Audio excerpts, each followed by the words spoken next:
You are listening to Peak One Sports.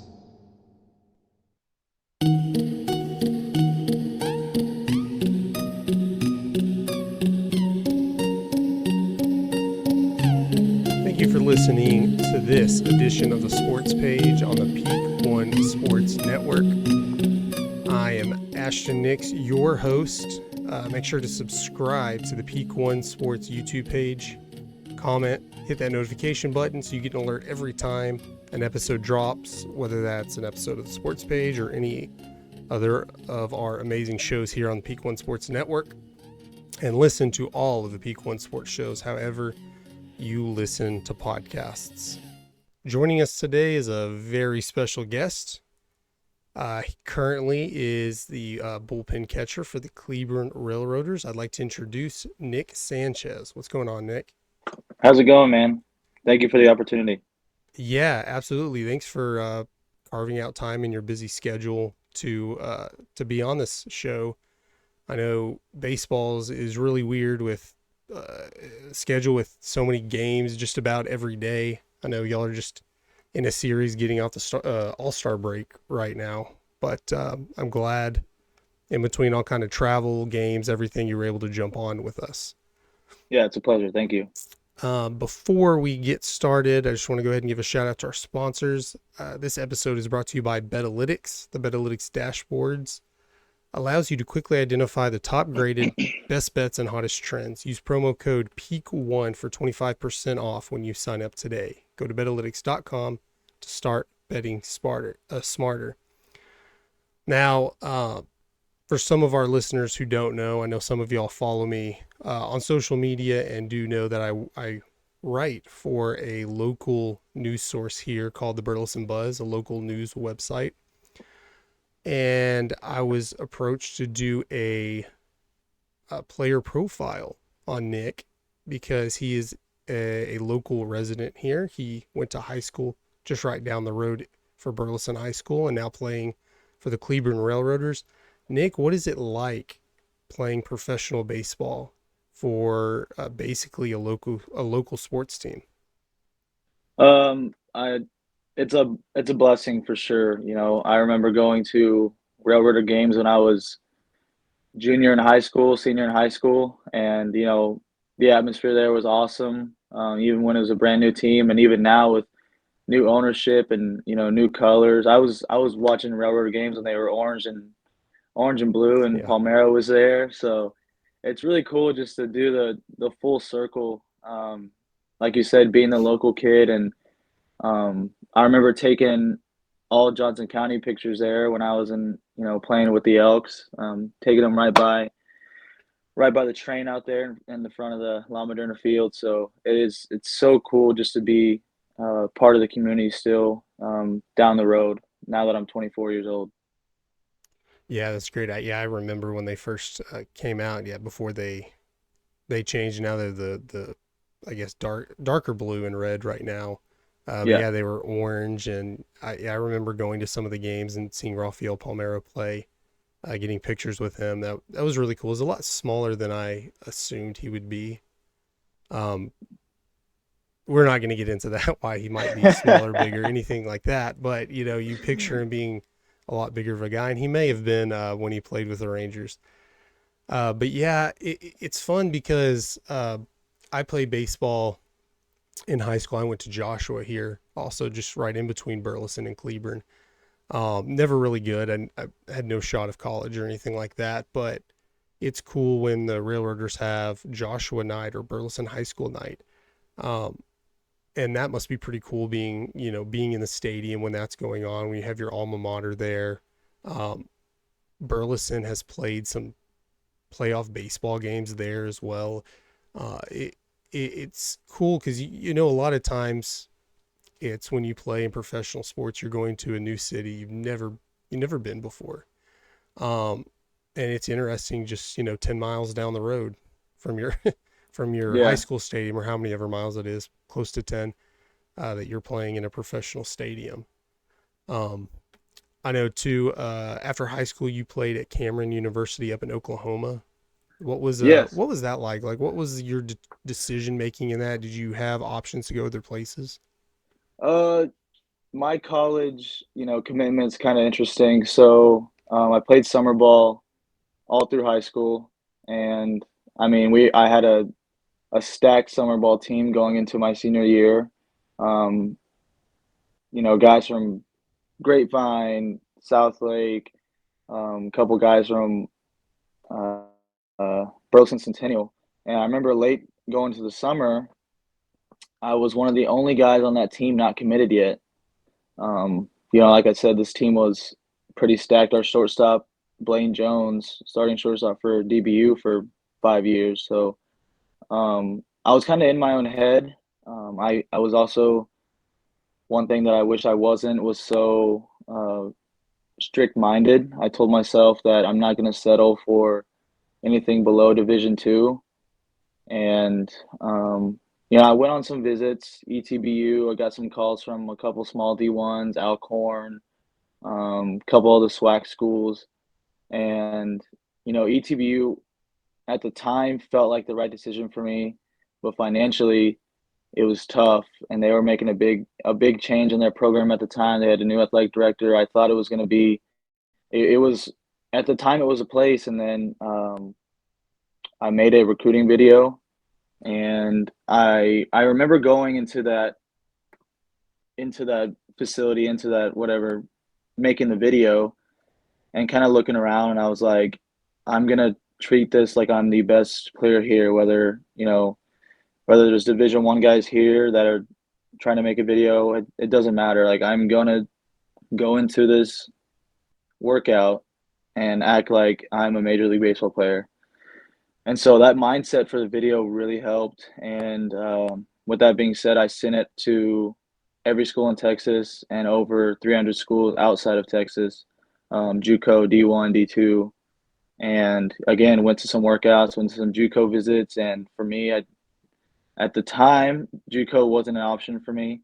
And I kind of wish I would have reflected on that more and realized the bright side of junior college baseball and how competitive and how much it can develop you.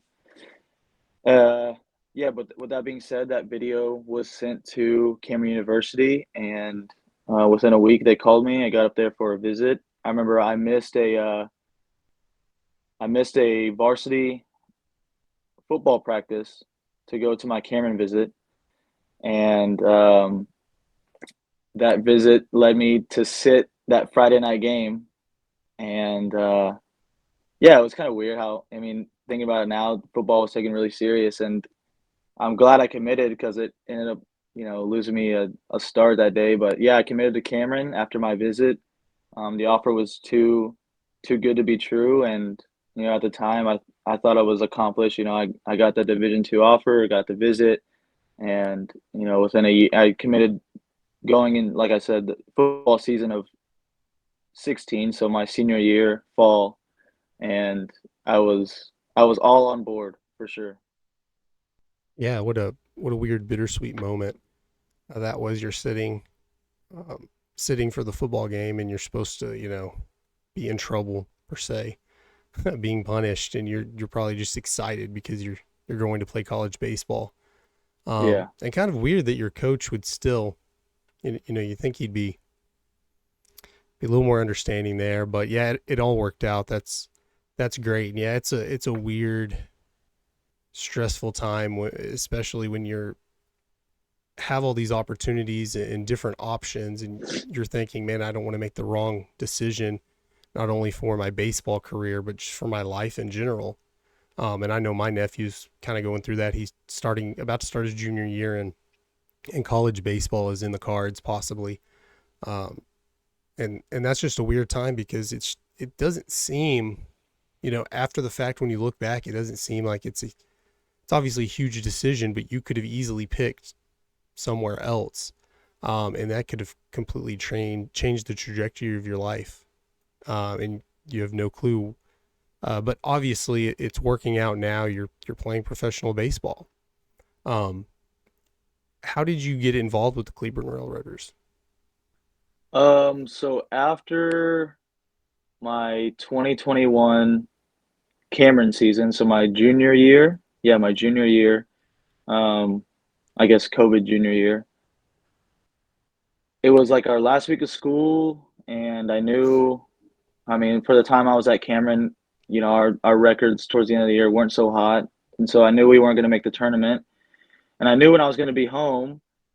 So, I kind of had bullpen catching in the back of my mind, and being involved with baseball. And at that time, I didn't want to play college summer ball because I experienced college summer ball and it wasn't what I thought. So I was like, let me put myself around, people that are gonna make me better that don't even know they're making me better.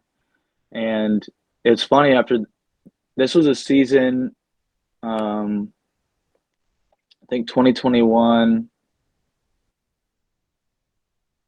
It was either 2020 or 2021. I didn't really catch a lot at Cameron. I played a lot of first base and DH'd, and I think 21 ended up splitting time at catcher. So I still hadn't got over those 30 starts in college as a catcher yet. And for me, I mean, I committed as a catcher. Like, catching was my end all be all, and I took a lot of pride in it. And at that point, it was Mike Jeffcoat, and I called him, and he was like, let me get back to you. Let me talk to the owners. And sure enough, a day later, offered me a spot and told me, to come out there. We recognize you're still in college, so we're going to put you in a B batting practice group as well. And so, I mean, that was kind of the start of it. And I'll never forget, taking batting practice with some of those guys. And that first year was such a big learning curve as far as like professional baseball went. And if you would have told me, a year later that I'd be playing with the Railroaders, I would have never believed you. So at that point, I think I was 21 or 22, the youngest guy in the locker room. Culture shock for sure, but it was the best experience, and still is the best experience of my baseball career. Yeah, that's awesome. You're talking about that culture shock, jumping from college to professional, even if it's minor leagues. You hear that a lot in all sports. I mean, from high school to college, because everybody who plays college baseball was really good in high school. They might have been studs, they might have been captains. Yeah, Then there's that shock when they're not the best, and then the same from college to professional. You also, you can correct me if I'm wrong. You had been a middle school teacher, and now starting this year, you're going to be a high school baseball coach. yeah. So last year I graduated college in May of 22, and for me, I knew that I wanted to teach in the fall, but it was really pushing it because I was still doing student teaching hours for college. And so I knew if I was going to get a job, it was going to have to be something, that really needed a spot or that wasn't really going to be a good fit for me. And so I was kind of getting bummed out, didn't really know I was going to end up, but I ended up student teaching in Cleburne. And sure enough, I got a call like 2 weeks before school started and was like, hey, we have a spot for you at Wheat Middle School. And at the time, it was kind of like, this isn't really what I'm supposed to be doing. Like, another thing I was strict mindset with, that I had a bad experience with middle schoolers in college. And so I was like, I'm never doing middle school ever again in my life. And I was 100% wrong about that. I loved every part of Wheat Middle School in Cleburne, the staff, the principal, the students, the coaches around me. Like, it was the quickest like bond forming that I've ever been a part of, as far as, and I've been on a part of a lot of teams in my life, and a lot of groups and coaches and stuff like that. But this bond with these Wheat people it was awesome. And so they took me in. Um, they took me in as the baby on campus, which I wasn't used to. I was a fifth year senior coming out of Cameron, so I was like, at that point, I was the oldest guy on the team, one of the oldest guys, and when we went out or whatever. Yeah. And so now, going into the school, being the 23-year-old teacher that was thrown into this spot. And for those who don't know, I mean, not a lot of people know this. I graduated with a history degree, and got thrown into the special education scene at Wheat, and that was another blessing in disguise. Um, I'm still going to be doing special ed, um, working with special ed in at Centennial or game design school. I'm not really sure I'll be at in the district, and it was the most humbling, best job I could have asked for to start with. Again, the people I was with, the people I worked with were amazing and so supportive of everything I did and complimented me when they thought I needed to compliment or told me to, hey, this kind of needs to be done, this is what you should be doing. And I took everything with a grain of salt, and I love that school. I love that town. And yeah, I'm excited for the new journey. Being one and done at the middle school is kind of rare, but I, I I told everyone when I was looking for a job, even the Cleveland people, that if there's a baseball spot anywhere opening up, that I'm not gonna let it slip through my hands. Yeah, that's cool. Yeah, you never know. You have all those blessings in disguises, and when you're thinking, man, middle school's, I don't think that's going to be for me, and then you get thrown in there, and you're like, this is awesome. Yeah. Especially in the special education side, uh, that would be something I'd be terrified of. Thinking, I don't think I'm the right person for that. Um, Yeah, especially as a young guy, like my first year going into middle school, which I didn't really want to do at the start, special ed, which I was like, oh my gosh, this is gonna be a roller coaster of a first year. And then on top of that, doing three middle school sports, football, basketball, and track, I definitely knew I had my hands full. But like I said, the support team around me, the staff, I credit the coaches and the people I worked with a lot. My mom has a big pull too. She's worked in Cleveland for 7 years, and she kind of knew that this isn't really one of the where I wanted to start, but she always steered me that Cleveland was a great district, and she wasn't wrong. Um, and yeah, I'm just so grateful for that first year and building those connections and friends that I'll have for the rest of my life. so now you're going to this upcoming year. You're going to Burleson Centennial. I'm going to the dark side. I am. Yep. Yeah, growing up, I don't look at Burleson Centennial as any sort of rival. Burleson was more of our rivals when I was in high school. But Yeah. I don't know when Burleson Centennial. It's a newer school. I'm not sure. I think it was built after I graduated. So I graduated in '07. So I'm not sure. But yeah, I don't think of them more as a rivalry, anyways. But Yeah. Yeah. I think they were built in like 2010. I could be wrong. that's different for you. You went to Burleson High School while Burleson Centennial was your rival. Yeah. It's funny too because I have most of the baseball guys I grew up with playing. They were all Spartans. That 2017 class, especially, we were all still really close to this day. And yeah, I released the news. I released the news I was going to Centennial, and I got a lot of mixed reactions. But again, everyone was supportive. A lot of people could have taken it differently. I believe that Burleson people, it's split whether you like it or not. It is split for sure. So, but again, another staff that I'm excited to work with. I want to shout out Coach Travis Hughes, he was a high school coach of mine and in Burleson, and now he's the head soccer coach at Centennial, and he kind of threw my name out there to the staff, and they liked what they heard, and within a week I was part of the Spartan staff. So I'm super excited. I'm super grateful to work with Coach Sonato and Coach Geller, and again give back to my community in this way, educating and coaching. And that's a perfect job opportunity for somebody who wants to continue your baseball career because the Cleburne Railroaders play in the American Association, and their league starts the end of May. Their season starts the end of May, and goes through the beginning of September, possibly more with playoffs. And I know the Railroaders are in the playoff race right now. So that works great for you. So your time off, you can go play for the Railroaders. Yeah. And then, it overlaps a little bit, but it works out really well. Yeah. Uh, it's funny. I tell people that, I play professional baseball as a side gig, and it's all jokes because I know I have a certain amount of bats and a certain amount of games played, but it is for the people who don't take this league seriously as far as the American Association.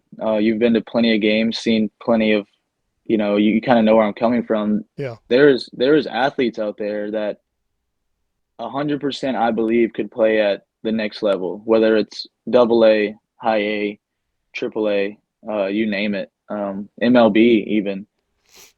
I've been on the team for 3 years, and I fully believe that there's been at least five guys on every team that didn't end up getting the opportunity that I believe should have been at the next level. So, um, contrasting that with teaching and coaching, it's like it, both sides bring a lot of pros to each job. So I can take a lot of things from teaching and coaching to how I communicate with guys on the team and stuff like that, and vice versa. Like I can take this professional kind of side that I've learned to adapt to for 3 years into coaching and teaching.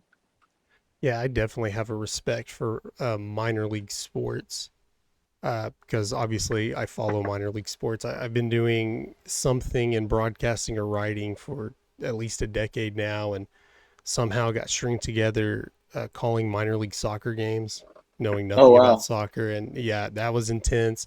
And my co-host, who's usually on the show, Chris Robb Jr., has played in the. He's a football player, played college football, and then played pro football for indoor football league, the fan-controlled football league. He tried out with the XFL. So I definitely have a respect for people trying, athletes trying to make their career because it's a mix. You have young guys like you trying to make it. You have older guys trying to hang on to their career. Yeah. I mean, one of your teammates, Delino DeShields Jr. from the Texas Rangers or former Yeah. Texas Ranger, um, and you see every day if you follow the Railroaders on social media or even the American Association that players are getting picked up by major league organizations all the time. hmm Yeah, it's kind of very competitive baseball. Yeah, and, Um, and I think besides the baseball, there's a lot of adversity off the field, whether it's living situation, family, yeah, travel, and probably the biggest factor is, especially for guys who haven't, got that signing bonus or whatever, is money. Um, but yeah, I mean, there's a lot of things that people don't see off the field that, if a guy goes 0 for 4, you can give him all the crap you want, but that's probably not the worst part of his day. That's probably the best part of his day. He's on the field. He still has to, go eat the spread after the game and go back to his host family and FaceTime his family that lives 1,000 miles away or yeah. whatever. It's a lot of adversity, and I give a lot of credit to these guys. And I probably don't show it enough, but every single guy that I've met and played with in there have all my respect, and most of them have my number, so most reach out whenever they need anything. But yeah, like it's a lot of adversity, and like you said, give credit where it's due to those guys. Yeah, it's difficult because minor league baseball games, when you go to it as a fan, is set up like this family friendly environment. There are games going on, all kinds of fun stuff, and you forget that the players, yeah, the players on the field are having the time of their lives. They're playing professional baseball, but it's their lives right now. Hmm. Now you're blessed enough where you already have a job, you Right. know, still continuing your baseball career as a coach. But not a lot of players. This is everything for them. This is they're trying to make it to the next level, and a lot of people forget about that. When you're talking about somebody goes 0 for 4, uh, they have to keep going. And in baseball, Yep. you're probably playing the next day, so you have to get over it really quick. Absolutely. That's just part of it, and I like it's a weird split between like their mindset and my mindset. I would love to see uh, a championship in Cleburne, hang that banner or whatever. But I would love to see more. of one of my closer friends on the team get picked up and chase his dreams. Yeah. So it's kind of a split, you know. It's like, you know, the community wants a championship, but everyone in house wants to see these guys succeed and get out. So, you know, while winning is definitely part of Logan's plan, and you know, I think he's built a great team the past 2.5 years. Um, you know, same thing with him. He loves winning, and he'll let us know when we need to start picking it up. But you know, his mindset too is building connections and getting guys out of there. Yeah, I remember, and we'll talk about this here in a second. But you were talking about that this is your Major League Baseball. This is it. This is what you want to do. You're having a blast. And yeah, that kind of coincides with everything where um, in, you know, Major League Baseball in the show, people are having careers, and from the outside looking in, it's like, yeah, they're professional baseball players. You know, they have it made. But and some of them, you know, do, not that they don't work their asses off to get to that level. You know, Aaron Judge's, Mike Trout's, players like that who are making millions and millions of dollars. But most players aren't making that, well, especially in minor leagues, and they're going out there and putting their body through a lot of stuff that, and as a catcher, you know that. I mean, you're a young guy, but you know that being a catcher, if you watch any baseball movie about catchers, that you're going to have bad knees, you're going to have this, and you know, you put your body through that. Yeah. And I think that fans of baseball, fans of minor league baseball, fans of the Cleburne Railroaders should just appreciate that while they can. Yeah, for sure. Like I said, the community, we've got a great fan base, but you know, I think when times get tough, the crowd definitely shows that. Yeah, I think it's just the fact that people need to realize why those guys are there, and you know, while we do want to bring a championship to Cleveland, and it's very possible, and it's been possible the past 3 years, or the time I've been there. You know, the end goal for these guys is to, you know, not live in the Liberty Hotel in Cleburne. You know, they want to go to Arizona and make a spring training. So yeah, definitely great points on your part. We talked about you're being a teacher, high school baseball coach, professional baseball player. Let's talk about a different possible career path for you, a broadcasting career, because the other night on the Railroaders broadcast, because you were a bullpen catcher, the first 2 innings, you jumped up there with Brad, and I guess you were the color commentator there for the first couple of innings. How was that? That was like I mentioned this on Twitter, top five baseball experience in my life. I've done a lot of cool things. I met a lot of cool people. This ranks up there with me meeting Pudge Rodriguez for sure and making my professional debut. Major You know, league these, debut yet so far. Yeah, maybe. yeah, yeah. You know, those three things right there, along with color coordinating with Brad. I told him before, you know, right when the anthem ended, I was like, Brad, like, you know, I had a great time in Winnipeg when I played, and I was nervous, but I haven't been this nervous for an anthem in a while. And that's usually when my jitters come in, is, you know, the anthem, just because Yeah. the place is silent and all you hear is your national anthem, and you know, your eyes are closed and you're just swimming in your head. And that's exactly what I was doing during a pregame broadcast, uh, national anthem. I was just, you know, don't stutter, don't do this, you know, make Yeah. sure you're not saying the same word over and over again. And I ended up doing that. I listened back to it and I said absolutely maybe 8 times in 2 innings. Yeah. Um, but yeah, it was a great experience, and you know, shout out to Brad for letting me do that. And he said I'm welcome back anytime, so hopefully I did a good job. Yeah. And maybe after your playing career is over, maybe you can still do that and teach and coach all at the same time. Yeah, Uh, it'd be pretty cool. And you know, that was my first time in the booth, and dude, this man Brad has. I mean, his desk looks like he's been working 90 hours a week.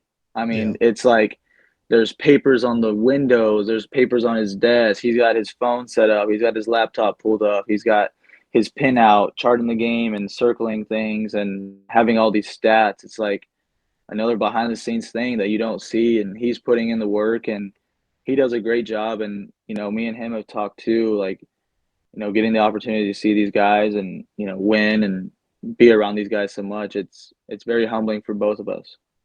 No, I thought you did a great job. I didn't notice if you were saying absolutely a lot of times. Yeah, I've if you, noticed that growing in my career doing podcasts and radio shows and everything, that it's all in your head.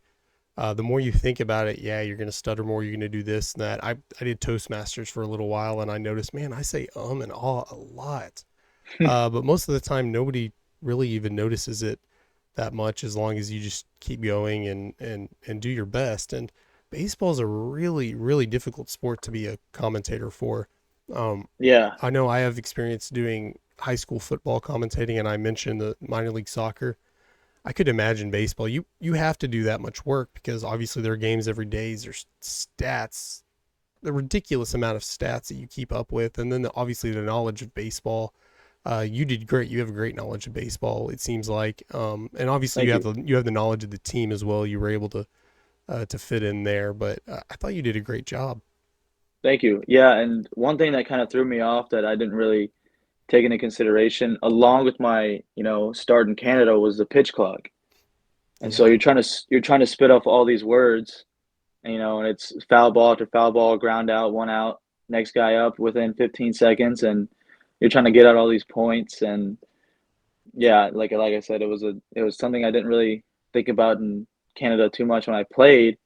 And I remember walking back, I ran a guy down to first base, and I was walking back to home plate, and Austin Fairchild, yelled at me. He's like, "Nick, there's a pitch clock now." So I like jogged back halfway back from first base and got the pitch off within 5 seconds. So, yeah, but yeah, pitch clock is definitely changing broadcasting and baseball at the same time.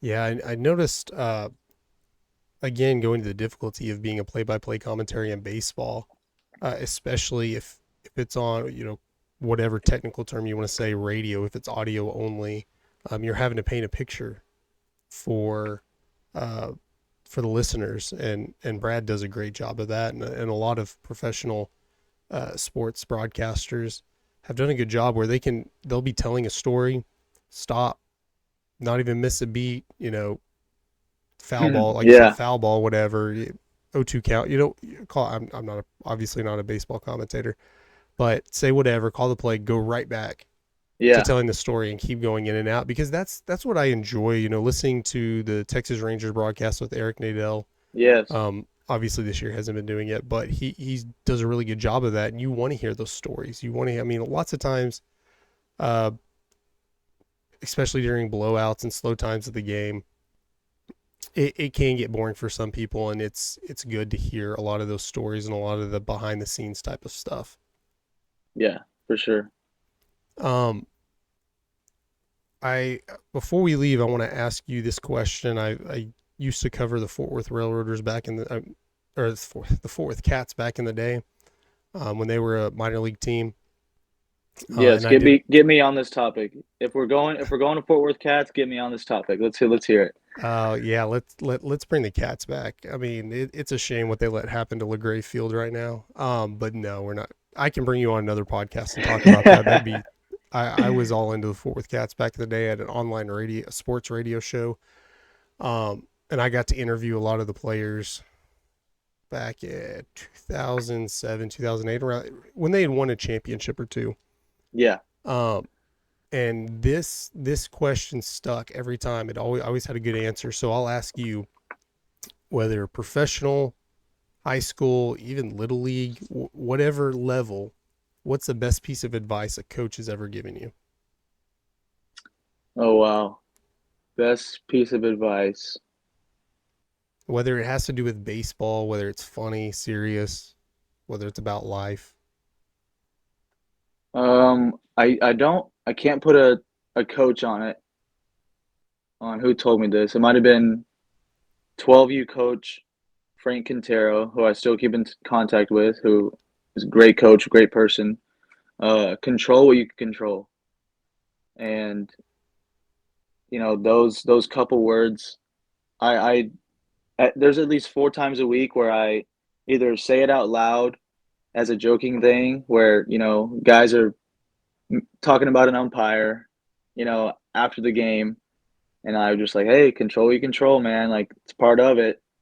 And sometimes it gets chirped, sometimes they stop talking about it, but in baseball, in life, like, there's a lot of times when I find myself just like wanting to start complaining or, blame it on something else, blame it on another factor. And then, when it comes down to it, it's just control what you can control. Unfortunately for me, the past, from fall of 22 to last month, I've had 2 people pass away in my family. And, they were lights for me in my life and huge supporters. And it's just, it's a thing where I had to realize it is part of their journey. I have to control what I can control and keep moving forward. And, everything I do now is in their name and in the Lord's name. But yeah, it was just every aspect you can control what you control, whether work setting, life, family. Yeah, it's something that I live by, and that kind of goes with to my other thing is to each their own. Kind of let people do their own thing. If they're not bothering you, just kind of stay on your path and don't steer. Control what you can control. It's a great piece of advice, and obviously I don't want to keep you too long. Y'all do have a game tonight. No, you're good, man. Make sure to stay on. Don't get off the video chat when we end the show. But guys, thanks for tuning in this episode of the Sports Page. Is there anywhere we can follow you, social media? You want everyone to follow you? Yeah, sure. I'm on Twitter. My first and last name, Nik Sanchez. Instagram too, Nik Sanchez, Nik Sanchez. And yeah, and then I'm on Facebook too. Facebook is more family-ish, but yeah, Twitter and Instagram, where you're gonna find some like more baseball and coaching content for sure. Awesome. Thanks for joining us today. Everybody, make sure to subscribe, follow us, and until next time, we'll see y'all later. Thank you so much.